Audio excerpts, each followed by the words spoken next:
Bharat only आक्रमण को प्रतिहित करुच्ची तेणु भारत पछरे अमेरिका टू लेकर रशिया टू लेकर जिते बड़ बड़ कंट्री सपोर्ट करुछंती इटाली टू लेकर सब कंट्री सपोर्ट करुछंती तेणु भारत पर किसी चिंतार विषय नहीं। भारत पाखे पूर्ण दक्षता अच्छी पाकिस्तान को उचित जवाब देवाई। आम जन्म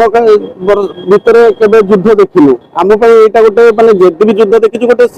सीमित एरिया भितर कारगिल युद्ध होता गोटे सीमित एरिया भितर पूरा देशव्यापी युद्ध हबार आम केवे देखिनु एबे भी सेते बड़ स्तर में युद्ध होनी। स्टिल आम भावुँ आम लोक सचेतन हे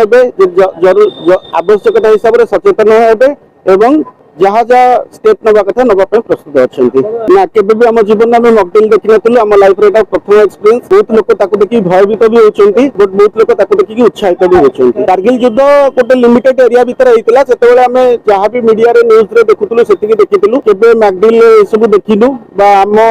केबे शुणी भी नथिलु सिस्टम अच्छी सिविल डिफेन्स अच्छी ये अच्छी गोटे सिस्टम विषय भी आम अवगत नाला यहाँ आम अपरचुनिटी आम देखु बड़ धरण युद्ध एवं पर्यटन संभव लगुनि पाकिस्तान पाखे से सामर्थ्य ना सक्षमता ना कि से भारत सहित बड़ धरण युद्ध कर